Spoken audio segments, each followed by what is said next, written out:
नमस्कार, जय हिंद बच्चों। स्वागत है आप सभी का आपके अपने चैनल मिशन पढ़ाई के अंदर। तो कैसे हैं आप सभी लोग? आशा उम्मीद है काफ़ी मस्त होंगे। तो आज के इस ज़बरदस्त सेशन में आप सभी का स्वागत है और मैं हूं आपका अपना भाई जय, जो कि मिशन पढ़ाई से आप सभी को Jawahar Navodaya Vidyalaya class 6 entrance exam की प्रिपरेशन कराता हूं, जिसके अंदर हम सभी ने अभी तक जो है रीजनिंग, जो कि रीजनिंग का सेक्शन जो था, मेंटल एबिलिटी टेस्ट का जो सेक्शन था, उसके अंदर ओवरऑल 4 वीडियोस जो है आपको मिल चुकी होंगी, प्रोवाइड कराई जा चुकी होंगी। और आज के इस रीजनिंग सेशन में, मतलब आज का जो रीजनिंग सेशन है आपका, वो आज का लास्ट सेशन है रीजनिंग का, क्योंकि इस वीडियो के बाद आपको रीजनिंग के अंदर कुछ ज़्यादा पढ़ने की ज़रूरत नहीं है, जितना इस चैनल के माध्यम से आपको बताया गया है। अगर आपकी उतनी चीज़ें ओवरऑल क्लियर हैं तो आपको रीजनिंग के अंदर उससे ज़्यादा कुछ पढ़ने की ज़रूरत नहीं है। जी हाँ, बिल्कुल सही सुना आपने, ठीक है। तो रीजनिंग के अंदर ओवरऑल अभी तक हम लोगों ने 4 चैप्टर कंप्लीट कर चुके हैं और हमारे नए सिलेबस के मुताबिक हमें सिर्फ 5 चैप्टर्स के अंदर ध्यान देना है। तो 4 चैप्टर्स हमारे ओवरऑल कंप्लीट हो चुके हैं और आज के इस मज़ेदार और ज़बरदस्त से सेशन में हम लोग कंप्लीट करेंगे वही बिल्कुल जीरो से और हीरो तक का सफ़र रहेगा।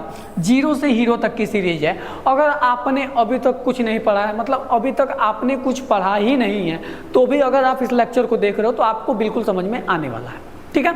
अब देखिए, इस जीरो से हीरो सीरीज में हम लोग क्या पढ़ने वाले हैं, एम्बेडेड फिगर के बारे में पढ़ने वाले हैं, ठीक है। अब हम लोग क्या समझेंगे, पहली तो चीज़ें, ये परीक्षा स्पेशल क्लासेस हैं, जो कि अगर सिर्फ आप इस क्लास को ले लेते हो तो इतना ही सफिशिएंट होगा आपके नवोदय विद्यालय इंट्रेंस एग्जाम के लिए।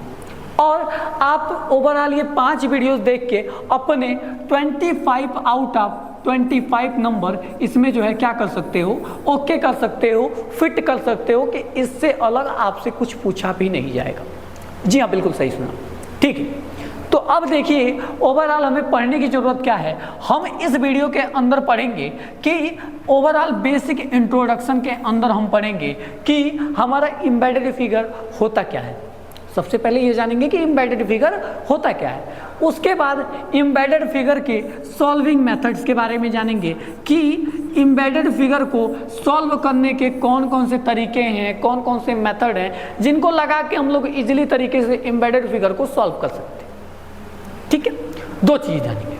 उसके बाद क्या जानने वाले हैं इस वीडियो के अंदर, एग्जाम ओरिएंटेड क्वेश्चन की सीरीज रहने वाली है। एग्जाम ओरिएंटेड क्वेश्चन की सीरीज जो कि पिछले 4 वीडियोस में भी हमने प्रोवाइड कराई हैं।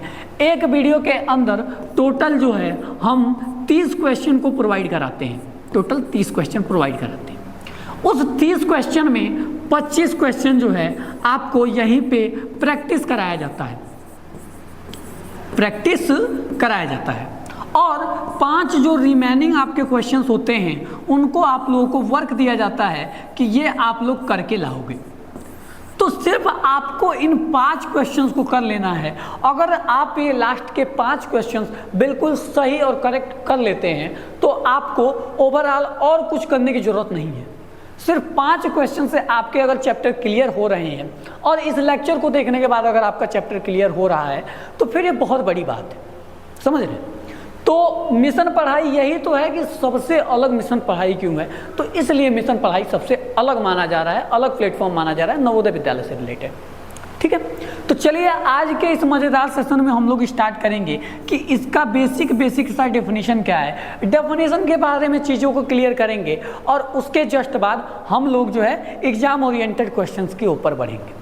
उससे पहले मैं ये बता दूं कि अगर आप हिंदी मीडियम के स्टूडेंट हैं या फिर इंग्लिश मीडियम के स्टूडेंट हैं तो आपको इस वीडियो के अंदर कोई बैरियर नहीं आने वाला है, क्योंकि हम बाइलिंगुअल पढ़ाते हैं। इट मीन्स हिंदी स्टूडेंट भी जिसको कवर कर पाए और इंग्लिश स्टूडेंट भी जिसको कवर कर पाए, तो आपको ये सोचने की ज़रूरत नहीं है, ठीक है। तो अगर आप हिंदी मीडियम से हैं तो भी हमारे साथ कंटिन्यू कर सकते हैं और अगर आप इंग्लिश मीडियम से हैं तो भी हमारे साथ कंटिन्यू कर सकते हैं। तो चलिए आज के इस मज़ेदार से सेशन में स्टार्ट करते हैं, जिसमें हम सबसे पहले ये जानेंगे कि हमारा एम्बेडेड फिगर होता क्या है, इसका बेसिक सा कोर्स सा डिफिनीशन क्या है, समझते हैं। तो इसका बेसिक जो डेफिनीशन है वो है कि छिपी हुई आकृति अनहिरित आकृति का मतलब होता है कि एक सरल प्रश्न चित्र किसी दूसरी बड़ी जटिल उत्तर आकृति के अंदर पूरी तरह से समाहित कंटेन होता है। अच्छा, पहले चीज़ों को पढ़ते हैं, उसके बाद हम लाइव क्वेश्चन आपके सामने ओपन करेंगे और उन क्वेश्चन पे आपको दिखाएंगे ये चीज़ें बताने की कोशिश क्या कर रहा है ओवरऑल। ठीक है, इस परीक्षण का मुख्य उद्देश्य छात्रों की दृश्य क्षमता, विजुअल एबिलिटी की जांच करना है कि वो कितनी जल्दी और कितनी सटीकता से उस छिपी हुई मूल आकृति को जटिल डिजाइनों के बीच पहचान सकते हैं। ओवरऑल डेफिनेशन ये समझाने की कोशिश कर रहा है। एक क्वेश्चन मैं आपके सामने ओपन करना चाहता हूँ, जैसे कि ये, ठीक है, बोल ये रहा है कि आपको एक दिया होगा क्वेश्चन फिगर, क्या एक आपको क्वेश्चन फिगर दिया होगा, कुछ इस तरीके का क्वेश्चन, एक फिगर होगा इस तरीके का, एक मान लीजिए ये क्वेश्चन फिगर है, ऊपर आपका लिखा भी हुआ है क्वेश्चन फिगर, ठीक है। तो एक क्वेश्चन फिगर दिया होगा। अब इस क्वेश्चन फिगर को इन जटिल आकृतियों में, मतलब इन कॉम्प्लेक्स शेप्स में, जो कॉम्प्लेक्स होते हैं, जटिल होते हैं, मतलब उसमें एक साथ कई आकृतियां बनी होती हैं, ठीक है। तो बोल रहे हैं उन कॉम्प्लेक्स आकृतियों में से हमें ढूंढना है कि इस तरीके का शेप किस ऑप्शन के अंदर अवेलेबल है, वो ए में है, बी में है, सी में है या फिर डी के अंदर अवेलेबल है। और ये बता रहा है कि ये सब्जेक्ट और ये टॉपिक आपको इसलिए पढ़ाया जाता है कि आपकी विजुअल एबिलिटी, मतलब आपकी देखने की क्षमता कितनी सही है, आप कितना सही और कितने सटीक तरीके से इसका आंसर कर पा रहे हो और कितना जल्दी कर पा रहे हो। तो इसके लिए ये एम्बेडेड फिगर जो है आपके सब्जेक्ट में जोड़ा गया है, ठीक है। मतलब विजुअल एबिलिटी, इसका मेन जो है टारगेट है विजुअल एबिलिटी, आप कितना सटीक देख सकते हैं उसके लिए जोड़ा गया है। ओवरऑल चीज़ें ये है, ठीक है, समझते हैं। अब देखो कि सेम इस तरीके का फिगर आपको इन्हीं चारों ऑप्शंस में से किसी एक में अवेलेबल मिलेगा, सेम इस तरीके का फिगर। तो क्या इसमें कुछ इस तरीके का फिगर है? मैं कहूँगा नहीं, ठीक है। अब देखिए, जब भी मैं सवाल कराते आया हूँ, जब भी मैं क्वेश्चंस को अटेम्प्ट कराते आया हूँ, मैं बच्चों को एक ही ट्रिक बताता आया हूँ कि कभी भी आप कोई भी सवाल करो, उसके अंदर एक मेथड मेरा अप्लाई कर लेना, एक मेरा मेथड अप्लाई कर लेना। तो आप लोगों के मन में होगा, जो ये डायरेक्ट वीडियो देख रहे होंगे उनको नहीं पता होगा, बाकी जो हमारी 2-3 जो लेक्चर्स पढ़ी हुई हैं, अगर वो देख के आए होंगे तो उनको दिक्कत नहीं है। अब समझते हैं ओवरऑल कि ये मेथड है क्या। तो इस मेथड के अंदर ओवरऑल हम बताते हैं कि चीज़ों को एलिमिनेट करो, एलिमिनेट करो। एलिमिनेट करने का मतलब मेरे भाई ये है कि एलिमिनेट करने का मतलब ये होता है कि जो सबसे अलग आकृति दिखे उसको सबसे पहले हम काट के बाहर करते हैं। जैसे हमारे पास 5 ऑप्शन अवेलेबल है, अगर उन 5 ऑप्शन में से हमने 3 को निकाल दिया, सिर्फ 2 बचे हैं, तो क्या ये बताओ कि 2 में से हमें एक सही फाइंड करने में टाइम लगेगा या फिर 5 में से हमें एक सही फाइंड करने में टाइम लगेगा? तो मैं कहूँगा जो 2 हैं इसमें से हम बहुत जल्द एक सही को फाइंड कर पाएंगे। ओवरऑल चीज़ें तो यही हैं। तो मैं ऑप्शन चूज करूँगा 2 वाला। तो ये 2 कैसे आएगा? जब 3 अलग अलग जो सबसे अलग है उनको मैंने पहले निकाल दिया। तो वही होता है एलिमिनेशन मेथड ओवरऑल। अब समझते हैं कि इस तरीके का इसमें इमेज है, नहीं है, तो इसको एलिमिनेट कर दो, मतलब कि काट दो, काट दिया। इसमें उस तरीके का इमेज दिख रहा है, बिल्कुल भैया दिख तो रहा है इस तरीके का यहाँ पे, मैं कहूँगा इसको सही कर लो। इसमें उस तरीके का इमेज कुछ है, नहीं है भैया, एलिमिनेट करो। इसमें है कुछ, नहीं है भैया, एलिमिनेट करो। अगर मैंने ओवरऑल 3 इमेज एलिमिनेट किए तो चौथा इमेज देखो, एलिमिनेशन का यही जो है सबसे बड़ा फ़ायदा है कि अगर मैंने एलिमिनेट करते गया 3 को डायरेक्ट एलिमिनेट कर दिया तो चौथा आंसर आपके सामने बी तो मिल ही रहा है कि 3 को एलिमिनेट किया तो आंसर आपके सामने डायरेक्टली क्या होगा, ओपन हो गया, जो कि ऑप्शन नंबर क्या होगा, बी हो जाएगा आपका। तो ओवरऑल चीज़ें, एलिमिनेशन का यही सबसे बड़ा क्या है, फ़ायदा है। अब समझते हैं, अब क्या है कि ये डेफिनेशन तो हमारा हो गया। अब समझते हैं कि इसके सॉल्विंग मेथड्स, हल करने की विधियां कौन कौन सी हैं, जिसमें से सबसे पहला स्टेप और सबसे पहली विधि हमारी ये है, क्या है कि शेप डिकंस्ट्रक्शन मेथड, मतलब मूल बनावट का विश्लेषण नियम। अच्छा, ये क्या होता है समझते हैं। सबसे पहले प्रश्न चित्र की बनावट को छोटे छोटे हिस्सों में, जैसे सीधी रेखाओं, स्ट्रेट लाइंस में झुकाव, स्लैंट्स, कोनों, एंगल्स या मोड़ों को, कर्व्स को तोड़कर ध्यान से देखें। उत्तर आकृतियों की ठीक इसी बुनियादी ढांचे की खोजना शुरू करें। अच्छा, बोल ये रहा है कि जैसे कोई कॉम्प्लेक्स इमेज है, कॉम्प्लेक्स इमेज का मतलब ये ले लेते हैं, ये एक कॉम्प्लेक्स इमेज है। जैसे ये आपका क्वेश्चन फिगर दिया हुआ है, 3 लाइन, 3 प्यारे प्यारे से लाइन, 1, 2 और 3 प्यारे प्यारे से लाइन दिए हुए। अब ये बोल रहा है कि इन तीनों लाइन को हमें इन चारों ऑप्शंस के अंदर ढूंढना है। किसके अंदर ये 3 लाइन छुपे हुए? तो मैं कहूँगा कि ढूंढो। तो फिर ये कहा कि भैया कैसे ढूंढें? तो मैं ये कहूँगा इन तीनों लाइन को फाइंड करो किसके अंदर है। तो हम क्या करेंगे, ये लाइन देखेंगे, लाइन किस तरीके से है, ये भी लाइन सीधा है, ये नीचे की तरफ झुका है और ये फिर राइट साइड की तरफ जा रहा है। तो हमें क्या करना है, इसका विश्लेषण करना है, इसको ध्यान में रखना है कि किस तरीके से लाइनिंग बनी हुई है और सेम उसी लाइनिंग को इस चारों फिगर के अंदर फाइंड करना है। पहले उस लाइन को ध्यान में रखना है। अगर क्वेश्चन फिगर बढ़ा दिया है तो सारे इमेजेस को तोड़ देंगे, तब एक एक करके आकृतियों को ढूंढेंगे। अभी जब आगे आएगा तो हम समझेंगे। बाकी अगर इस तरीके का इमेज है तो ढूंढो कहाँ पे है। क्या ये जेड का शेप दिख रहा है? मैं कहता हूँ जेड ऐसे बनता है, लेकिन एक ऐसा जेड का शेप हम लोग मान सकते हैं। एक कहते हैं स्वास्तिक बनता है कुछ इस तरीके का, जी ऐसे बनता है ना। तो इस स्वास्तिक में कुछ इस तरीके का शेप है। अब इस तरीके का शेप हमें किस में दिख रहा है? इसमें ओवरऑल कहीं मुझे देखने के लिए नहीं मिल रहा। मैं इसको एलिमिनेट कर दूंगा क्योंकि हमें ज़्यादा सोचने की जरूरत नहीं है। अगर एलिमिनेट करते हो तो आंसर आपके सामने होगा। तो मैं कहूँगा ओवरऑल एलिमिनेट कर दो, एलिमिनेट करो। मैंने इसको एलिमिनेट किया, ठीक है। अब देखो क्या इसमें कुछ उस तरीके का इमेज मिल रहा है? मिला तो भैया, कुछ इस तरीके का मिला तो हमें, ठीक है। तो यहाँ पे सही कर लो। अब इसमें देखो क्या उस तरीके का इमेज इसमें मिल रहा है? मैं कहूँगा यहाँ पे अगर बनाया तो इस तरीके से होना चाहिए, नहीं है। इसमें देखो क्या उस तरीके का इमेज बन पाएगा? नहीं भैया, मुझे तो इस तरीके का चाहिए, इस तरीके का ओवरऑल कहीं नहीं है। तो ओवरऑल अगर मैं एलिमिनेशन मेथड को चूज किया और एलिमिनेशन मेथड की तरफ बढ़ा तो हमारे 3 फिगर क्या हो गए, निकल गए और आंसर आपके सामने ऑटोमेटिकली बी निकल के आ गया। यही चीज़ तो थी। तो क्या होगा, ऑप्शन नंबर बी क्या हो जाएगा, करेक्ट हो जाएगा। मैंने इस इमेज को कैसे ढूंढा? इस तरह का इमेज इसमें अनलिमिटेड टाइम बना हो, 1 टाइम बना हो, 2 टाइम बना हो, नहीं मतलब है, मुझे नहीं मतलब है। एक बार बस बना होना चाहिए तो वो क्या हो जाएगा, सही हो जाएगा। ये आपका पहला मेथड कहता है। अच्छा, सेकंड मेथड समझते हैं। सेकंड क्या बोल रहा है, ओरिएंटेशन एंड रोटेशन रूल, मतलब दिशा और घूर्णन का नियम। अच्छा, हमेशा सबसे पहले समझते हैं क्या होता है दिशा और घूर्णन का नियम।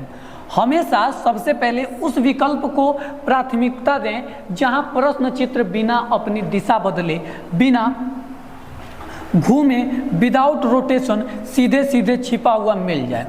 यदि किसी विकल्प में बिना घूमे आकृति न मिले तभी घुमावदार रोटेटर पैटर्न को विकल्प विचार करें। समझिए क्या बोल रहा है ये।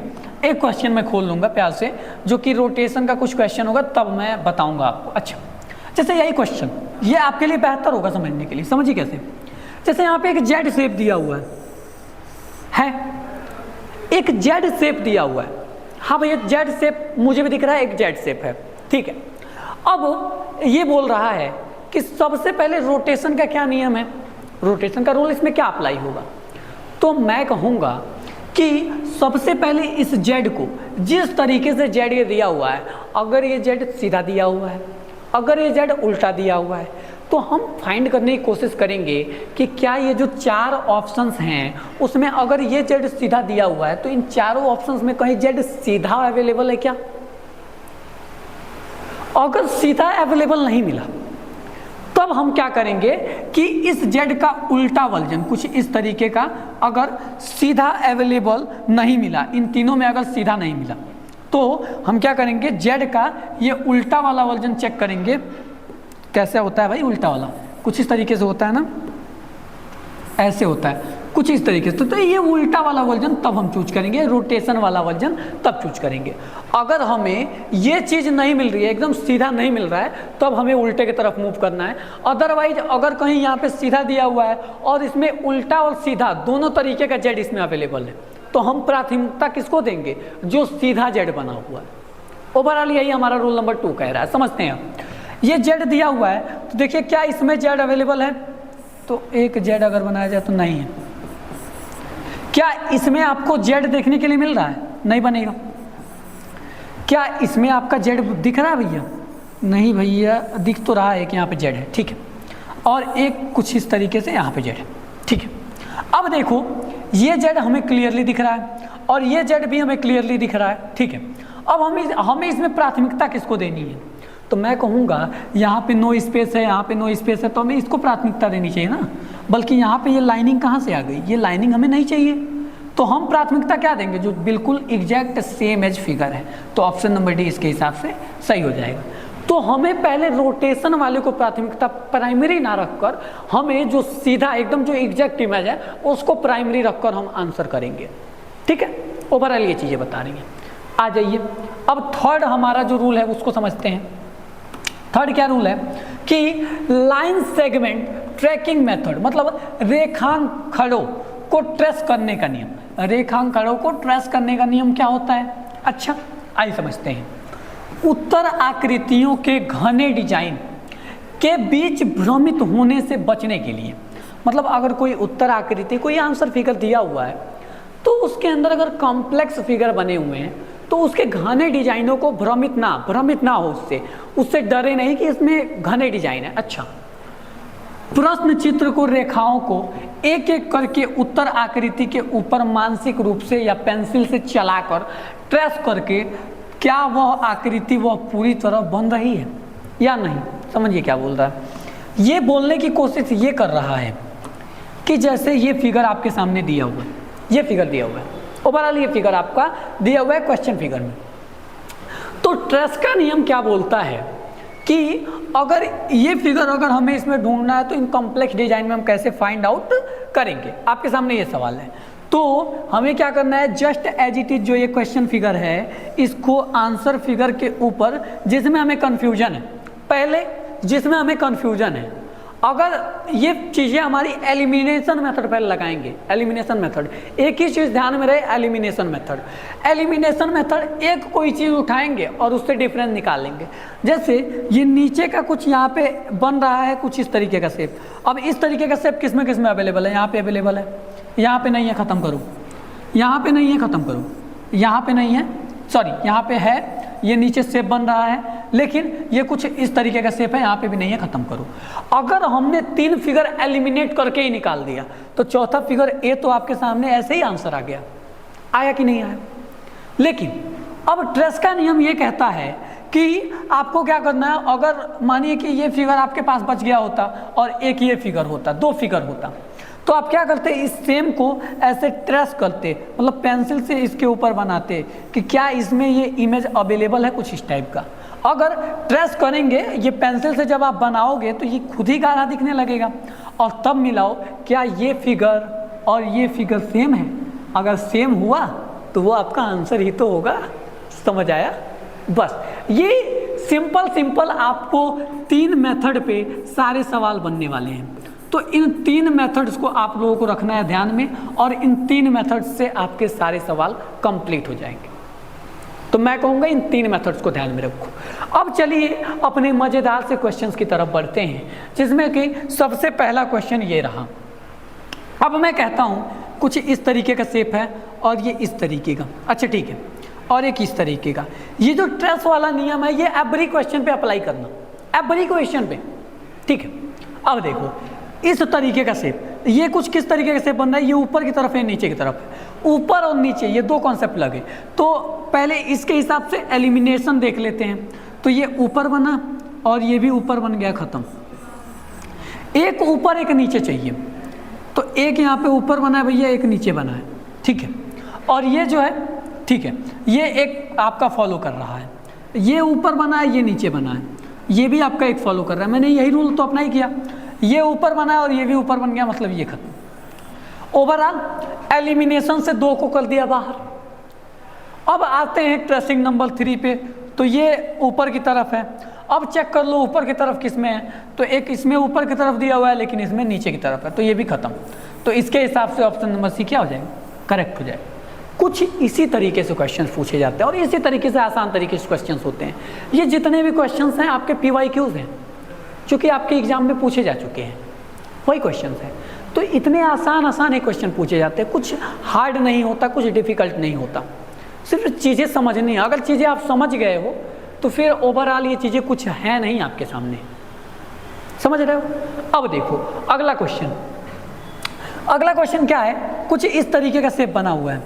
अच्छा, और नीचे देखो ये छोटे छोटे शेप बने हैं, इन पे ज़्यादा ध्यान देना है। कुछ इस तरीके का शेप बना हुआ है। अब इस तरीके का शेप किस में अवेलेबल है। मैं इन शेप पे अगर एलिमिनेशन लगाना है तो जो सबसे अलग शेप दिखे या फिर सबसे छोटा दिखे या फिर सबसे कॉम्प्लेक्स दिखे, उसको सबसे पहले उठाएंगे और उस कॉम्प्लेक्स फिगर के अंदर अप्लाई करेंगे, तभी आपका आंसर फिगर मिलेगा और एलिमिनेट भी आसानी से होगा। जैसे छोटा फिगर मैं उठाया तो ये मुझे यहाँ पे देखने के लिए मिल रहा है। अब एग्जैक्ट सेम एज फिगर अगर देखूं तो ये दो लाइनिंग मिल रही है, बल्कि ये एग्जैक्ट फिगर हमें नहीं देखने के लिए मिल रहा है, तो खत्म। यहाँ पे देखो खत्म, यहाँ पे देखो ये भी खत्म। रूल क्या कह रहा था दूसरा, कि अगर आपको ये जो दो लाइन है अगर ये ना मिले तब आपको कुछ इस तरीके के लाइनिंग पे जाना है, रोटेशन वाले पे जाना है, या फिर शेप चेंज पे जाना है, या फिर डिस्टेंस वाले पे जाना है। कब जाना है, जब ये चीज़ें ना मिले। लेकिन अगर प्राइमरी में हमें ये मिल रहा है तो हम इसके तरफ बढ़ेंगे। अब देखो इसमें आपका प्यारा सा इमेज छुपा हुआ है, यही तो है इमेज आपका, तो ऑप्शन नंबर ए क्या हो जाएगा, सही हो जाएगा। एलिमिनेशन का सबसे बड़ा फ़ायदा ये हुआ कि हम ये तीन फिगर को बिना बताए ही काट दिए और आंसर आपके सामने ही दिख रहा है, प्यारा प्यारा सा ऑप्शन नंबर ए। तो एलिमिनेशन का यही फ़ायदा है, अदरवाइज कोई फ़ायदा नहीं है। हाँ, बस यही छोटा सा फ़ायदा है, छोटा सा नहीं कह सकते हैं, बहुत बड़ा फ़ायदा है। आपके लिए छोटा सा लग रहा होगा लेकिन बहुत बड़ा फ़ायदा है ये। अच्छा, अब समझते हैं नेक्स्ट क्वेश्चन। नेक्स्ट क्वेश्चन क्या है कि कुछ इस तरीके का शेप दिया हुआ है, ये शेप रहा और यहाँ से एन टाइप का बना हुआ है और कुछ इस तरीके से ये है। अच्छा, अब मैं सीधे इस लाइनिंग पे आऊँगा कि ये लाइनिंग कहाँ पे है और एलिमिनेशन इसमें देखूंगा कि एलिमिनेट कहाँ पे हो रहा है।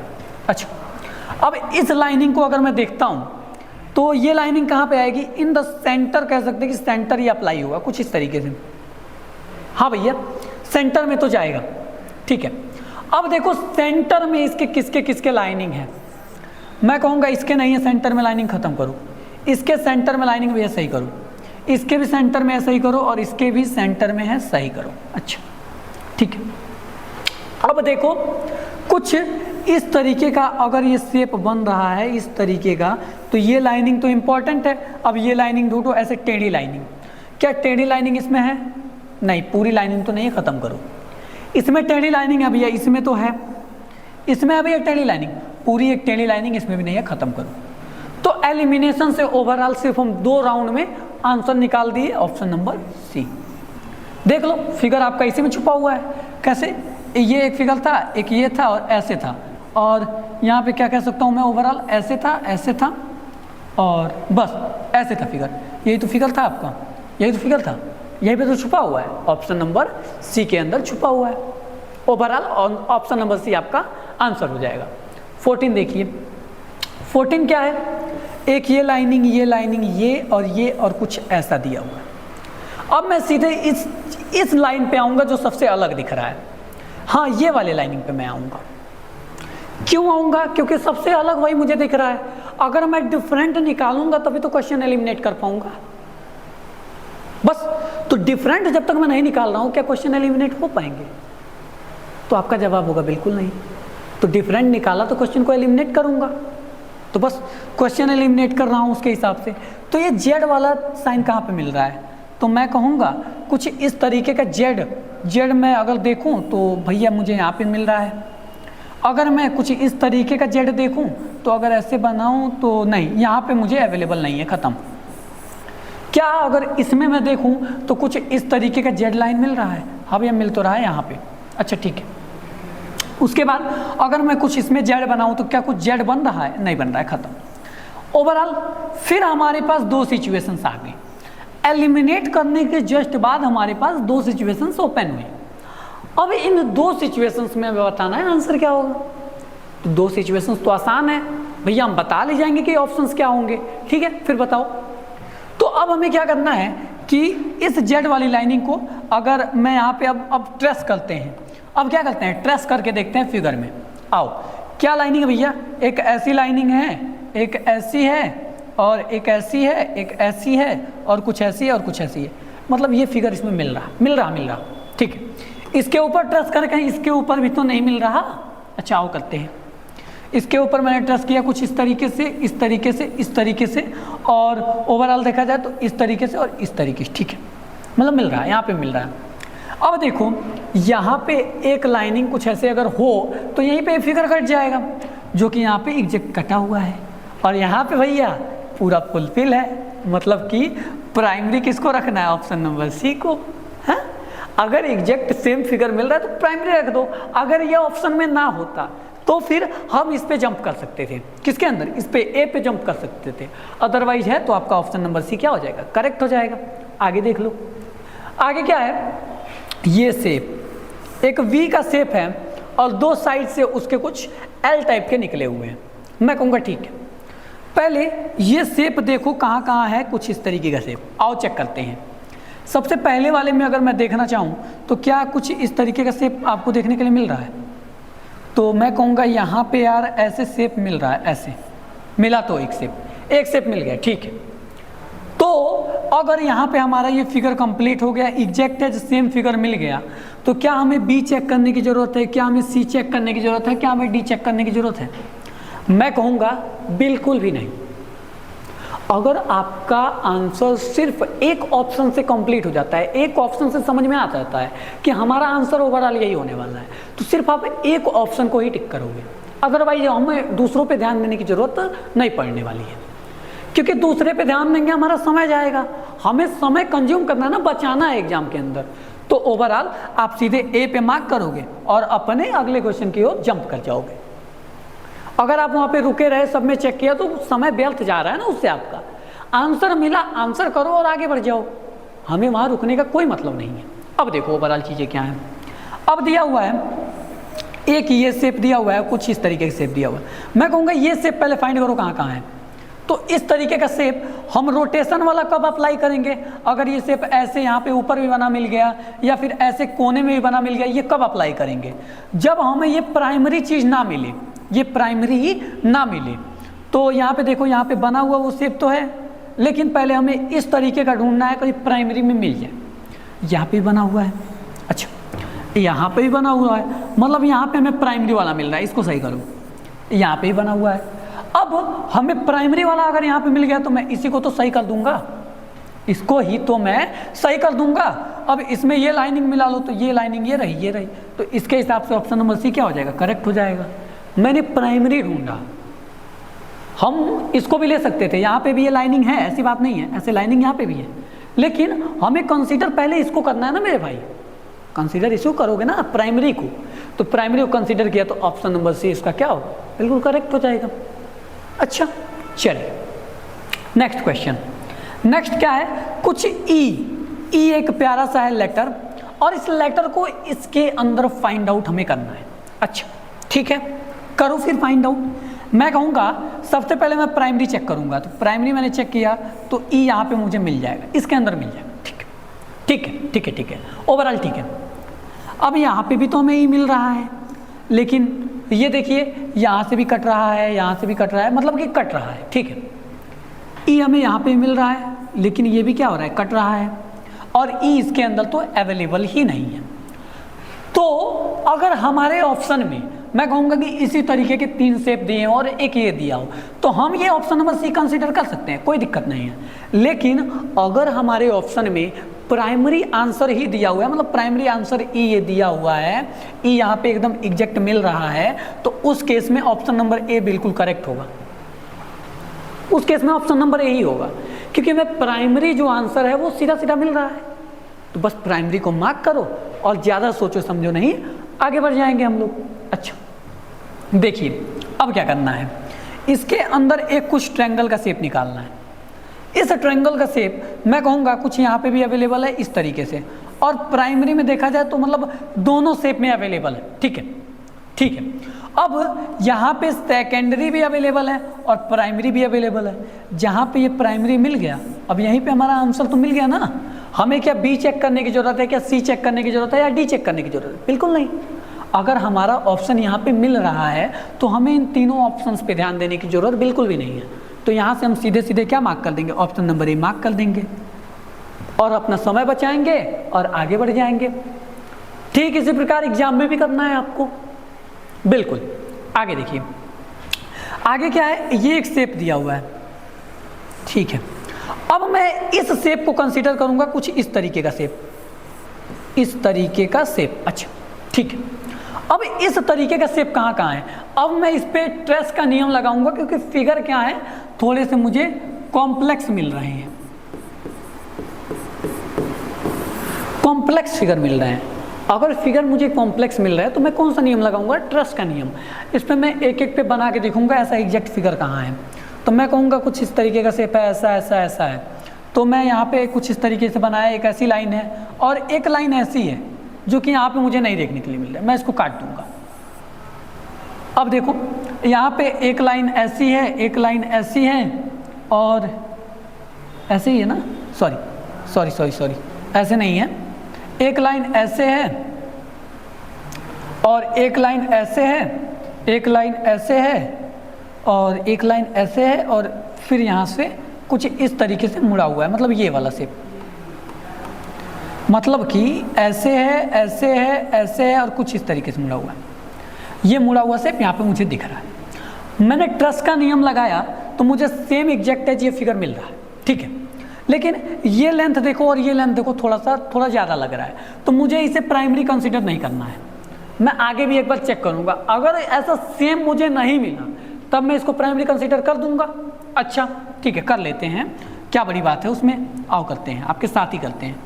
ये रहा ये रहा ये रहा ये रहा और ये रहा, कुछ इस तरीके का बन रहा है, बल्कि हमें बिल्कुल सीधा चाहिए, बिल्कुल सीधा चाहिए, ठीक है। अभी देखो ठीक है, मतलब ये भी कंसीडर नहीं कर रहा है। यहाँ पे चेक कर लेते हैं, एक ये रहा ये रहा ये रहा ये रहा, लेकिन हमें ऐसा इमेज चाहिए जो कि यहाँ पे अवेलेबल नहीं है, ठीक है। अब हम देख रहे हैं कि ओवरऑल सिचुएशन में जो तीन हमारे हैं एलिमिनेट हो चुके हैं प्रॉपरली। तो अब हमारे पास कोई प्राइमरी ऑप्शन नहीं है, तो फिर हम ऑप्शन नंबर बी को टिक कर देंगे इस केस में। तो इस केस में हमारा आंसर जो भी बनेगा वो ऑप्शन नंबर बी ही बनेगा, जब भी बनेगा ऑप्शन नंबर बी ही बनेगा, सेकेंडरी ही आंसर बनेगा, ठीक है। अब देखते हैं नेक्स्ट क्वेश्चन। नेक्स्ट क्या है कि कुछ इस तरीके का प्यारा प्यारा सा शेप, अच्छा इस तरीके का ही शेप है, हाँ भैया शेप तो इसी तरीके का है। अब इस चारों के अंदर हमें फाइंड करना है, तो सबसे पहले एलिमिनेशन मेथड, जो कि अपना प्यारा सा मेथड है एलिमिनेशन। अच्छा अब ये एलिमिनेशन क्या कहता है मेरे प्यारे भाई, कि इसको एलिमिनेट करिए पहले। तो ये वी, ये वी शेप, ये वी शेप क्या यहाँ पे अवेलेबल है, नहीं है, एलिमिनेट कर दो। अब देखो यहाँ पे ये वी शेप अवेलेबल है, हाँ है, तो ऐसे भी है, अच्छा ठीक है, इसको रखो। वी शेप यहाँ पे है क्या, देखो यहाँ पे कुछ इस तरीके से वी बना हुआ है, वी, तो ये वी शेप नीचे की साइड बना हुआ है, तो मैं इसको कंसीडर करूँगा नहीं। जब मुझे प्राइमरी में ये वी मिल रहा है तो मैं सेकेंडरी क्यों यूज करूँगा, बिल्कुल नहीं करूँगा। यहाँ पे मुझे प्राइमरी में ऐसे वी मिल रहा है, ठीक है। दो फिगर मतलब ओवरऑल मेरे निकल के आ रही हैं एलिमिनेशन के बाद, एलिमिनेशन के बाद मेरे दो ओवरऑल फिगर निकल के आ रहे हैं। तो अब हमें क्या करना है, अब इन दो फिगर पे दिमाग लगाओ। अब क्या करेंगे, ये सेम ट्रस का नियम लगाएंगे और बना के देखेंगे, ठीक है। तो भैया एक कुछ ऐसा वी का शेप बना हुआ है, जी हाँ, और एक ऐसा शेप है और नीचे कुछ इस तरीके का शेप बना हुआ है, एक और भी नीचे अप्लाई हुआ है। तो इस हिसाब से अगर मैंने देखा तो ऑप्शन नंबर बी क्या हो जाएगा, करेक्ट हो जाएगा। तो हमें क्या डी चेक करने की फिर दोबारा जरूरत है, नहीं। जब प्राइमरी में आंसर हमें मिल रहे हैं तो फिर हमें सेकेंडरी में मूव करने की जरूरत नहीं पड़ने वाली है, ठीक है। चलिए आगे बढ़ते हैं। नेक्स्ट क्वेश्चन क्या है कि फिर से एक ऐसा जेड का रूल है, लेकिन जेड जो है नीचे से थोड़ा सा उल्टा बना हुआ है, कुछ इस तरीके से, अच्छा ठीक है। अब देखिए इस जेड के रूल में हमें करना क्या है, तो मैं कहूँगा ओवरऑल ये जो जेड बना हुआ है, पहले ये इस पे जो है कॉम्प्लेक्स फिगर है, फिगर क्या है, कॉम्प्लेक्स है। और जिस कंडीशन में कॉम्प्लेक्स फिगर मिलते हैं उस कंडीशन में क्या है, ट्रस का नियम लगा डालो, ट्रस का नियम। ट्रस का नियम मतलब कि उसके ऊपर बना के देख लो कि फिगर बन रहा है, फिगर बन रहा है, अगर बन रहा है तो ठीक, नहीं बन रहा है तो बताओ। अच्छा, तो चलिए ट्रस का नियम इस पर अप्लाई करते हैं। तो जेड अगर मुझे बनाना है तो कुछ इस तरीके का शेप है, तो सबसे पहले मैं प्राइमरी कंसीडर करूँगा। जी हाँ, कर लो प्राइमरी कंसीडर। तो कुछ मुझे इस तरीके का लाइनिंग चाहिए, हाँ है यहाँ पे अवेलेबल है। कुछ इस तरीके के चाहिए, ठीक है, और कुछ इस तरीके के चाहिए, ठीक है। अब इसका लेंथ देखो और इसका लेंथ देखो, मुझे कम लग रहा है, कम लग रहा है, तो मैं इसको सेकेंडरी कंसीडर कर लेता हूँ, ठीक है। प्राइमरी कंसीडर करने के लिए मुझे सेम डिस्टेंस सेम लेंथ चाहिए। अच्छा, तो अब सेम लेंथ के लिए क्या करेंगे, यहाँ पे बना के देखेंगे तो क्या इस तरीके का सीधा जेड यहाँ पे बन पाएगा? मैं कहूँगा बिल्कुल नहीं, क्योंकि सारी लाइनें आपस में टेढ़ी हैं। यहाँ पे सीधा जेड बन पाएगा? नहीं बन पाएगा, सारी लाइनें आपस में टेढ़ी हैं। क्या यहाँ पे सीधा जेड बन पाएगा? मैं कहूँगा बिल्कुल नहीं, क्योंकि सारी लाइनें टेढ़ी हैं। तो अगर 3 एलिमिनेट हो गए और हमारे पास एक ही प्राइमरी और एक ही सेकेंडरी बच रहा है, इस केस में ऑप्शन नंबर ए ही होगा। तो ऑप्शन नंबर ए क्या कर लेंगे, मार्क कर लेंगे। चलिए नेक्स्ट क्वेश्चन देख लेते हैं। अच्छा, नेक्स्ट क्वेश्चन क्या बोल रहा है कि कुछ इस तरीके का शेप है, हाँ बना तो हुआ है, और कुछ इस तरीके का शेप है। फिगर ओवरऑल सारे कॉम्प्लेक्स फिगर हैं, ठीक है। अब मुझे तो इसके लिए क्या, अगर जहाँ पे बात आती है कॉम्प्लेक्स की, वहाँ पे ट्रस का नियम, ट्रस का नियम लगा लेते हैं। ट्रस का रूल लिख लो। ट्रस का रूल क्या था, बना के चेक करो। अच्छा, आ जाते हैं। तो कुछ इस तरीके का शेप यहाँ बनेगा क्या, ऐसे ऐसे ऐसे, सॉरी इस तरीके से नहीं है ये कुछ इस तरीके से, ऐसे ऐसे और ऐसे, इस तरीके का शेप देखो कहीं बन रहा है, कहीं भी बन रहा है तो बताओ। इस तरीके का शेप अगर कहीं बन रहा है तो आप ओवरऑल बता सकते हो। तो मैं कहूँगा इस तरीके का शेप क्या इसके अंदर बनेगा? अभी के लिए छोड़ो, इसके अंदर दिख नहीं रहा मुझे, बाकी इसके अंदर चेक कर लेते हैं। तो क्या इसके अंदर इस तरीके का शेप मुझे मिल रहा है? मैं कहूँगा मेरे भाई कि इसके अंदर भी अगर बनाए तो इस तरीके का शेप तो मुझे नहीं मिल रहा। अच्छा, इसके अंदर चेक करो, क्या इसके अंदर इस तरीके का शेप मुझे मिल रहा है? मैं कहूँगा भैया इसके अंदर भी देखा जाए तो नहीं, तीनों लाइनिंग टेढ़ी है, और एक ये मुझे पिलर टाइप का तो चाहिए ही चाहिए, जो कि पिलर टाइप का एक इसमें अवेलेबल है, तो इसमें बन नहीं रहा है, इसमें अवेलेबल है, इसमें बनेगा नहीं, और एक इसमें अवेलेबल है। तो क्या इसमें हम चेक कर सकते हैं? आइए ओवरऑल कंसीडर करते हैं क्या चीज़ें बन रही हैं। आओ अब देखते हैं, एक ये टेढ़ी लाइनिंग और एक ये टेढ़ी लाइनिंग, एक ये छोटी लाइनिंग और एक ये बड़ी लाइनिंग। तो एक ये टेढ़ी लाइन, एक ये टेढ़ी लाइन, एक ये छोटी लाइन बनेगी और एक ये पूरी बड़ी लाइन बन जाएगी। अच्छा, अब देखो, और बीम की बात करें तो बीम इस तरीके से। तो क्या अगर इस कंडीशन में हमारा आंसर मिल रहा है तो क्या ये सही होगा? मैं कहूँगा अगर हमने चारों ऑप्शन चेक किए, अगर नहीं मिल रहा है तो हम एक एक लाइन को कंसीडर करके ऑप्शन को टिक कर सकते हैं इस केस में। लेकिन हमें नहीं लगता कि नवोदय विद्यालय में ऐसा दिया जाएगा। मुझे लगता है इस क्वेश्चन के अंदर कोई मिस प्रिंटिंग है, ठीक है, क्योंकि जहाँ से हम ये क्वेश्चंस उठाते हैं वहाँ पे मिस प्रिंटिंग हो सकती है, जाहिर सी बात है, किताब छापते वक्त मिस प्रिंटिंग हो जाती है, तो वहाँ पे ये केस बन सकता है। लेकिन अगर ये केस नवोदय में बन जाए तो आपको सीधा सीधा ऑप्शन नंबर बी मार्क करना है। अगर आपका ऑप्शन गलत भी होगा तो आपको पूरा पूरा इसका नंबर दिया जाएगा, ठीक है। चलिए अब चलते हैं नेक्स्ट क्वेश्चन की तरफ, और नेक्स्ट क्वेश्चन की तरफ भी सेम आपका एग्जैक्ट यही फिगर है क्या? ओ भाई सेम एग्जैक्ट वही फिगर, तो इसको भैया स्किप करते हैं, इसको स्किप करते हैं क्योंकि सेम फिगर आ गया।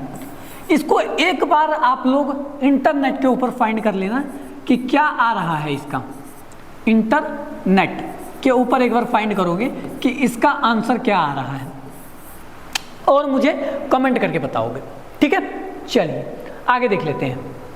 आगे क्या है, कुछ इस तरीके का शेप है और ये शेप है और ये शेप है। अच्छा, 4 फिगर दिए हुए हैं, हाँ भैया 4 फिगर हैं। मैं कहूँगा इसमें मुझे सबसे अलग ये ऊपर वाली लाइनिंग दिख रही है, तो ऊपर वाली लाइनिंग इन चारों में से देख लेते हैं किसके अंदर है और एलिमिनेट कर देते हैं। ऑप्शंस कम बचेंगे, आंसर आसान से कर पाएंगे। आइए करते हैं। तो मैं कहूँगा पहले में लाइनिंग है, हाँ है। दूसरे में भी ओवरऑल ये लाइनिंग है, हाँ भैया है। तीसरे में है, नहीं है। चौथे में लाइनिंग है भैया, ठीक। अब देखो कुछ इस तरीके का शेप ये और ये, तो मैं कहूँगा कुछ इस तरीके का शेप ये और पूरा ये, तो ये किस में आ रहा है? छोटी लाइनिंग ऊपर और बड़ी लाइनिंग नीचे, अच्छा ठीक है, और ये लाइनिंग है, मतलब ये हम कंसीडर कर सकते हैं। लेकिन ये क्या हो गया, रोटेशन बेस्ड, क्या समझना क्या है, रोटेशन बेस्ड। रोटेशन वाला हमें कब कंसीडर करना है, जब प्राइमरी अवेलेबल ना हो। अभी एक फिगर और है बी, इसको चेक करते हैं क्या इसके तरह सेम बन रहा है। तो मैं कहूँगा इसको अगर मैं चेक करूँगा तो ये लाइनिंग हो गई ऐसे, और फिर ये लाइनिंग, भैया ये लाइनिंग तो यहाँ तक चाहिए ऐसे, यही तो थी। तो ये लाइनिंग यहाँ पे, ये लाइनिंग यहाँ पे छुपी है, मतलब प्राइमरी ऑलरेडी अवेलेबल है। तो इसके हिसाब से बी ऑप्शन आपका सही हो जाएगा। कभी भी इस केस में आप ऑप्शन नंबर ए को मार्क नहीं करोगे भाई, गलत हो जाएगा, क्योंकि जब तक आप प्राइमरी अगर आपके पास अवेलेबल है तो सेकेंडरी आप मार्क नहीं कर सकते हो। प्राइमरी अवेलेबल है, इस केस में हमेशा प्राइमरी को मार्क करोगे, ठीक है। तो इसके हिसाब से आपका प्राइमरी आंसर जो है क्या हो जाएगा, बी हो जाएगा। तो बी आपका करेक्ट आंसर होगा। नेक्स्ट देख लो, नेक्स्ट क्या है, एक ये प्यारी सी लाइनिंग वी शेप बनी हुई है, अच्छा ठीक है। अब हमें क्या करना है, ये वी शेप जो बना हुआ है, एक लाइनिंग सीधी और एक टेढ़ी है। अब उसी तरीके से चेक कर लेते हैं। तो अगर मैं यहाँ पे देखूँ, एक यहाँ पे सीधी लाइनिंग और एक यहाँ पे टेढ़ी लाइनिंग, हाँ यहाँ पे अवेलेबल है, लेकिन ये वाली लाइनिंग क्या अवेलेबल है, नहीं है, खत्म करो। अब देखो इसमें अगर मैं वी बनाता हूँ तो ये रोटेशन वेस्ट वी बन जाएगा कुछ इस तरीके से, लेकिन उसमें भी ये वाली लाइनिंग नहीं अवेलेबल है, खत्म, ठीक है। अब देखो यहाँ पे अगर मुझे वी बनाना है तो ये वी तो टेढ़ा बना हुआ है, टेढ़ा हमें कंसिडर करना नहीं है। अच्छा, अब आते हैं यहाँ पे वी बनाने की बात। अगर मैं यहाँ पे वी बनाता हूँ तो ये देखो ये लाइनिंग यहाँ पे मिल रही, और ये लाइनिंग ऑलरेडी जो आपकी उन दोनों में नहीं थी वो यहाँ पे अवेलेबल है। इसके हिसाब से ऑप्शन नंबर डी क्या हो जाएगा, सही हो जाएगा। अगर जहाँ पे आपको कोई भी रूल कोई भी रेगुलेशन ना समझ में आए, सीधे तीसरा नियम ट्रस वाला लगा देना। ट्रस वाला लगाने के बाद आपका आंसर आपके सामने खुल के आ जाएगा। ट्रस का नियम जब आप लगा देते हो ना तो सारी चीज़ें ओपन हो जाती हैं ऑटोमेटिकली, क्योंकि ट्रस लगाया, कैसे फिगर बनेंगे, कैसे इमेज बनेगा, ऑटोमेटिकली पता चल जाता है। तो ट्रस का नियम याद रहे, ठीक है। आगे देख लो, नेक्स्ट क्वेश्चन क्या है, एक प्यारा सा बना हुआ है जेड, ठीक है, और इसके अंदर एक प्यारा सा सर्कल बना हुआ है, वो भी सर्कल कह सकते हो, खाली खाली सा है, ठीक है। अब एक सर्कल हमें चाहिए और एक ये जेड का शेप चाहिए और ऊपर एक एक लाइन। मैं कह रहा हूँ ये कॉम्प्लेक्स फिगर में मुझे यार कुछ पल्ले नहीं पड़ रहा, मुझे कुछ समझ नहीं आ रहा है, ठीक है। अगर मुझे समझ नहीं आ रहा है तो मैं क्या करूँगा, सीधा इसका फिगर बनाना स्टार्ट करूँगा। ये जेड देखूंगा कहाँ कहाँ है, तो जेड क्या इसमें बन रहा है, मैं कहूँगा नहीं। क्या इसमें जेड बन रहा है, तो मैं कहूँगा इसमें भी जेड नहीं बनेगा। क्या इसमें जेड बन रहा है, नहीं इसमें भी नहीं बन रहा है। क्या इसमें जेड बन रहा है, मैं कहूँगा बिल्कुल जी हाँ, जेड इसमें बन रहा है कुछ इस तरीके से। एक सर्कल है अपने वादे के मुताबिक है, दो लाइनिंग है अपने वादे के मुताबिक है, ठीक है। मतलब एज इट इज कहा जाए तो ऑप्शन नंबर डी क्या हो जाएगा, सही हो जाएगा। इस फिगर के हिसाब से ऑप्शन नंबर डी बिल्कुल करेक्ट हो जाएगा। ये इमेज ऑप्शन नंबर डी के अंदर अवेलेबल है। मैंने क्या किया, सीधा ट्रस का नियम लगाया और एलिमिनेट करते चला गया, बाकी ऑप्शन नंबर डी जो था आपके सामने खुल के आ गया। तो यही रूल अप्लाई तो करना है बस। आगे देख लो 27 पेज नंबर। अच्छा, कुछ इस तरीके का शेप है, हाँ है, एक सर्कल है, हाँ है, एक लाइनिंग ये है और एक लाइनिंग, दो छोटी छोटी सी है लाइनिंग, ठीक है। एक सर्कल में दो छोटी छोटी सी लाइनिंग है और कुछ इस तरीके का एक शेप है। मुझे इस चारों के अंदर बहुत कंफ्यूजन है और बहुत कॉम्प्लेक्स फिगर लग रहा है। हाँ सही सुना आपने, मुझे ये बहुत कॉम्प्लेक्स लग रहा है। तो मैं क्या करूँगा, सीधा ट्रस का नियम लगाते हैं। तो ट्रस के नियम के हिसाब से अगर मैं यहाँ पे लगाऊँ तो कुछ इस तरीके का शेप यहाँ बन रहा है और ये लाइनिंग भी बन रही है और एक ये लाइनिंग चाहिए, ये भी है, और नीचे एक कुछ ऐसा चाहिए है, ठीक है। और मुझे साइड में ये चाहिए जो कि यहाँ पे मिसिंग है, ख़त्म, ठीक है। अब देखो इसमें कुछ उस तरीके का शेप अगर बन रहा हो तो बताओ। तो मैं कहूँगा इस तरीके का शेप, और ऊपर से यार ये सेंटर में चाहिए जो कि यहाँ पे नहीं है, ख़त्म। अब देखो यहाँ से भी सेंटर में चाहिए, नहीं है, ख़त्म। यहाँ से भी मुझे कुछ इस तरीके का शेप है, अच्छा है तो ऐसा है, और फिर ये लाइनिंग ऐसी है और फिर ये लाइनिंग यहाँ पे दी हुई है। अब देखो इन द केस अगर देखा जाए, अगर केस देखा जाए, केस के हिसाब से पढ़ा जाए, तो ये छोटी लाइनिंग को कहाँ गई, ये जो छोटी लाइनिंग यहाँ पे मिसिंग थी, ये छोटी लाइनिंग, इसको यहाँ पे कंसीडर कर दिया है। इस केस में आपको ये इमेज ना लगा करके आप सीधा इसी इमेज के ऊपर कंसीडर करोगे, क्योंकि मेन ऊपर प्राइमरी इमेज तो हमें मिल गया, बाकी इसके अंदर तो सारी चीज़ें डिफरेंट मिल रही हैं। समझो, जैसे यहाँ पे ये जो इमेज है इसके हमें सेंटर में चाहिए लेकिन साइड में दे रहा है, लेकिन हमें यहाँ सेंटर में मिल रहा है, तो ये लाइनिंग जो यहाँ पे होनी चाहिए उसको यहाँ पे कंसीडर कर दिया है। हमें छुपा हुआ इमेज निकालना है, वो आकृतियाँ टूट टूट करके भी, मतलब अलग अलग हो करके भी इसमें छुप सकती हैं ना। तो इसके हिसाब से ऑप्शन नंबर क्या हो जाएगा, ए आपका सही हो जाएगा। तो ये भी चीज़ें ध्यान में रहें कि छोटी छोटी आकृतियाँ भी अलग अपना जगह स्थान बदल सकती हैं। हाँ, ये भी रूल में है। अच्छा, आगे समझते हैं। आगे क्या है, कुछ ये शेप बना हुआ है, ऐसा कुछ शेप है। हाँ, ऐसा शेप तो है। अब ये ऊपर से जो एक ए टाइप का शेप बना हुआ है, बस एक लाइनिंग नहीं। अब ये ए टाइप का शेप आपका कहाँ पे देखने के लिए मिल रहा है? मैं कहूँगा ये ए टाइप का शेप आपको कहाँ पे देखने के लिए मिल रहा है, तो मुझे कुछ समझ नहीं आ रहा। और नीचे एक ये जेड, आधा जेड बना हुआ है और यहाँ पे आधा ए बना हुआ है, तो ये रहा आधा ए, और कंसीडर किया जाए तो जेड कुछ इस तरीके का है जो कि यहाँ पे अवेलेबल नहीं है। अगर यहाँ पे कंसीडर करो तो ए है और आधे जेड की बात आई तो वो भी कंसीडर नहीं हो पा रहा है। ठीक है, अगर मैं इस पे अगर जंप करूँ तो यहाँ पे ए आधा कुछ इस तरीके से बनेगा। अच्छा, और जेड की बात करें तो कुछ इस तरीके से लाइनिंग देके ऐसे बननी चाहिए। और यहाँ पे भी वो कंसीडर कर सकते हैं, देखो इसके अंदर भी दिया हुआ है, जैसे ए यहाँ पे कुछ इस तरीके से कंसीडर किया, हाँ कर लिया, और कंसीडर करने के बाद जेड कुछ इस तरीके से यहाँ बनना चाहिए, लेकिन नहीं है, इसमें भी नहीं है। यहाँ पे ए कंसीडर किया, हाँ किया, ठीक है। और यहाँ पे मुझे जेड बनाने के लिए इस लाइनिंग से ऐसे और इस लाइनिंग से ऐसे, देखो यहाँ पे रोटेशन का सिंबल अब आ गया। क्या आया? रोटेशन का। अब ये मेरे पास सेकेंडरी ऑप्शन है, लेकिन अब मैं प्राइमरी इसी को बनाऊंगा। क्यों बनाऊंगा? देखो ये फिगर जो है इसके अपोजिट दिया हुआ है, चेक किया जाए तो अपोजिट ही तो है, हाँ है, लेकिन मुझे इसे प्राइमरी बनाना है। पूछोगे क्यों? तो मैं इसका सीधा सीधा एक ही जवाब दूंगा, मेरे पास कोई प्राइमरी नहीं है, तो मैं इसी को क्या करूंगा, प्राइमरी कंसीडर करूंगा, और ये ऑप्शन हमारा सही हो जाएगा। ऑप्शन नंबर डी इसके हिसाब से बिल्कुल करेक्ट होगा। आइए नेक्स्ट क्वेश्चन देखते हैं। नेक्स्ट क्वेश्चन ये है मेरे भाई कि कुछ इस तरीके का शेप और यहाँ पे कुछ वी टाइप का शेप ऐसे बना हुआ है। हाँ है तो ऐसे ही, ठीक है, टिक ओवरऑल, मतलब ये शेप हमें चाहिए, तो ये शेप ढूंढो। मैं कहूँगा ये शेप एक यहाँ पे है और ये शेप मुझे एक यहाँ पे दिख रहा है, मतलब सीधा सीधा मैंने जो शेप था वो मैं सीधा सीधा उठा के देख रहा हूँ कहाँ दिख रहा है। तो एक यहाँ पे दिख रहा है, एक यहाँ पे दिख रहा है, बाकी इन दोनों में नहीं है, दोनों को काट के अलग कर दो, एलिमिनेट कर दिया। अब सिर्फ दो ऑप्शन सी बचा है और ऑप्शन डी बचा है। अब इन दोनों में से कौन सा होगा? तो मैं कहूँगा कि ए और सी में से हमारा कौन सा ऑप्शन होगा, अब चेक कर लेते हैं। तो मैं कहूँगा एक ऐसी लाइनिंग दी हुई है और ये लाइनिंग ऐसे मिलाई हुई है, तो एक ऐसी लाइनिंग दी हुई है और ये लाइनिंग ऐसे मिलाई हुई है, ठीक है। अब देखो कि ऊपर वाली जो लाइनिंग है वो छोटी है, नीचे वाली बड़ी है, तो ये ऊपर वाली मुझे छोटी यहाँ पे मिल रही है और नीचे वाली बड़ी मिल रही है। यहाँ ऊपर वाली मुझे बड़ी मिल रही है और नीचे वाली बड़ी मिल रही है। ये क्या है मेरे पास? सेकेंडरी ऑप्शन है। और ये क्या है मेरे पास? प्राइमरी ऑप्शन है। जब मेरे पास प्राइमरी है तो मैं सेकेंडरी मार्क करूँगा? बिल्कुल नहीं। अगर मेरे पास ये ऑप्शन ना होता, कुछ ऐसा ही इमेज यहाँ पे होता, तब मैं सी को मार्क कर सकता था, लेकिन इस केस में मैं सिर्फ ए को मार्क करूँगा जो कि प्राइमरी ऑप्शन है। अच्छा ठीक है, अब देखते हैं इस सेशन का लास्ट क्वेश्चन। हाँ मेरा लास्ट क्वेश्चन है, बाकी आप सभी के लिए 5 क्वेश्चन इस पे रखे हुए हैं, ठीक है।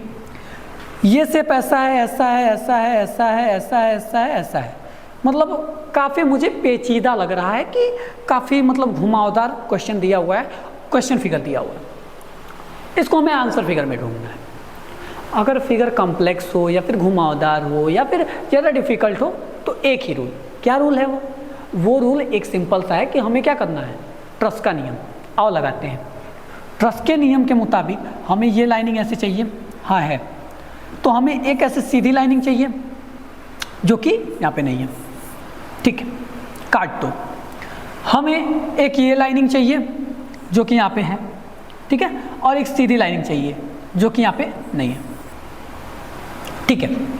हमें एक ये लाइनिंग चाहिए जो कि है, एक सीधी लाइनिंग चाहिए, मतलब ऐसे, जो कि यहाँ पे नहीं है, काट दो। अच्छा, हमें एक ये लाइनिंग चाहिए है, सीधी लाइनिंग चाहिए है, फिर टेढ़ी चाहिए है, फिर कुछ इस तरीके चाहिए है, फिर यहाँ से कुछ उठा हुआ चाहिए है, फिर कुछ इस तरीके का चाहिए है, और फिर कुछ इस तरीके से यहाँ से मुड़ा हुआ। तो वो कौन सा मिल रहा है भाई? Option number D. मैं अगर ऐसे सोचता कि इसमें काफ़ी घुमावदार क्वेश्चन है ये, तो क्या ये हो पाता? मुश्किल था ना। लेकिन मैंने इसको ट्रस्ट के नियम से किया। अब ट्रस्ट का रूल जैसे ही अप्लाई किया तो हमारा एग्जैक्ट फिगर बन गया। अब एग्जैक्ट फिगर अगर यहाँ पे दिख रहा है तो मुझे कोई कन्फ्यूजन हुआ? कोई कन्फ्यूजन नहीं, और डायरेक्ट मैं आंसर कर पा रहा हूँ आपके सामने। तो इसके मुताबिक आपका आंसर डी हो जाएगा। आया समझ? तो ओवरऑल आपके इसी तरह के क्वेश्चन पूछे जाते हैं, और इसी तरीके से हम अपने वादे के मुताबिक 25 क्वेश्चन आपको करा चुके हैं। और ये रहे 5 क्वेश्चन, 1 2 3 4 एंड 5 क्वेश्चन, एंड एक 6 क्वेश्चन आपके लिए एक्स्ट्रा। तो इन क्वेश्चंस को आपको करना है, ये आप अटेम्प्ट करोगे। और अब सबका ये डाउट होगा कि ये क्वेश्चंस हमें मिलेंगे कहाँ से? तो मैं कहूँगा आपको कुछ नहीं करना, इस नंबर पे 6391312613 के ऊपर एक मैसेज लिखना है। क्या मैसेज लिखना है मेरे भाई? Hi, I am from mission 2.0 batch. तो आपको एक व्हाट्सएप ग्रुप में ज्वाइन करा दिया जाएगा। उस व्हाट्सएप ग्रुप में ज्वाइन होते ही आप ये सारे पीडीएफ्स को एक्सेस कर सकते हो, सारे पीडीएफ्स को देख सकते हो, या फिर आप मुझे पर्सनल मैसेज करके जिस चैप्टर का, स्पेसिफिक चैप्टर का आपको पीडीएफ चाहिए मैं आपको दे दूंगा, प्रोवाइड करा दूंगा। तो इस तरीके से आप मेरे पीडीएफ का एक्सेस ले सकते हैं, और वहाँ से ये 5 क्वेश्चन आप लोग करके और मुझे सेंड कर सकते हैं, जो कि ये 5 क्वेश्चंस को मैं खुद चेक करूँगा और देखूँगा कि मेरे छोटे भाई, मेरी छोटी बहन कितनी मेहनत कर रहे हैं नवोदय विद्यालय में जाने के लिए। अब देखिए, जो ये मिशन पढ़ाई है, ये एक टारगेट कर रहा है कि आपको 25 आउट ऑफ 25 इस सब्जेक्ट के अंदर आप ला पाएँ। उसके लिए मिशन पढ़ाई का एक टारगेट है, तो इस टारगेट में आपको भी साथ देना है। 25 आउट ऑफ 25 लाने के लिए कुछ नहीं करना, सिर्फ आपको 3 स्टेप्स फॉलो करने। स्टेप नंबर 1 क्या है कि आज हमने कॉन्सेप्ट प्लस PYQ का काम तमाम कर दिया। कॉन्सेप्ट था, जो PYQ था, उसका काम हमने तमाम कर दिया। हमने कॉन्सेप्ट भी पढ़े, PYQ क्वेश्चन भी किए, मस्त तरीके से हो गए। अच्छा, और नेक्स्ट टारगेट जो है हमारा वो क्या है? अगली क्लास में हम नेक्स्ट सब्जेक्ट, अब ये सब्जेक्ट जो है यही इसी वीडियो से समाप्त होता है। अब हमारा नेक्स्ट सब्जेक्ट ओपन होगा, तो नेक्स्ट सब्जेक्ट का क्या करेंगे? पोस्टमार्टम करेंगे। अब जो नेक्स्ट सब्जेक्ट है उसको चीड़ फाड़ के उसका पोस्टमार्टम करके ख़त्म कर डालेंगे। जी हाँ, ठीक है। और तीसरा, ये दोनों तो हमारा काम था जिसे हमने बखूबी निभाया और बखूबी निभाते रहेंगे। अब आपके लिए क्या टारगेट्स हैं, आपका क्या काम है? तो मैं कहूँगा कि नोटबुक को पूरी रखो और माता पिता का नाम रोशन करना है। देखो, नोटबुक पूरी रहेगी, पेपर की तैयारी करते रहोगे, अच्छे मार्क्स गेन करोगे, ड्रीम स्कूल आपका नवोदय आपको अलर्ट हो जाएगा, तो आपके माता पिता का नाम ऐसे ही तो रोशन होगा। तो सिर्फ आपको मिशन पढ़ाई जितना बता रहा है, अगर इतना करते गए तो आपका ड्रीम स्कूल आपको मिल जाएगा, नवोदय मिल जाएगा, आप अच्छे मार्क्स लाओगे, आपके माता पिता का नाम भी रोशन हो जाएगा। जो ड्रीम आपका है वो आपके माता पिता का ड्रीम है। तो प्लीज़ यार, इस पर थोड़ा सा फोकस करो कि आपके माँ बाप का भी नाम रोशन हो सके। और मुझे आशा है, उम्मीद है कि आप लोग मन लगाकर पढ़ाई कर रहे होंगे, और मिशन पढ़ाई हर सिचुएशन, हर घड़ी में आपके साथ है। जो ये लेक्चर्स आपको प्रोवाइड कराए जा रहे हैं, इसका कोई कॉस्ट आपसे नहीं लिया जाता है। मिशन पढ़ाई के अंदर नवोदय विद्यालय की पूरी तैयारी बिल्कुल मुफ्त कराई जाती है, निःशुल्क कराई जाती है। ठीक है, तो मुझे आशा उम्मीद है कि आप लोग नेक्स्ट सब्जेक्ट के लिए भी वही जोश और वही जुनून के साथ अगली क्लास में कल जुड़ेंगे और क्लास को अच्छी तरीके से देखेंगे। तो इसी के साथ भाई आप सभी का धन्यवाद कि आप लोग लेक्चर में बने रहे, लेक्चर को मस्त तरीके से देखा, और फिर मिलेंगे अपने नेक्स्ट सब्जेक्ट के साथ। तब तक के लिए पढ़ाई में लगे रहिए, मन लगाकर पढ़ाई करिए, और तब तक के लिए भैया जय हिंद warriors, take care and bye bye.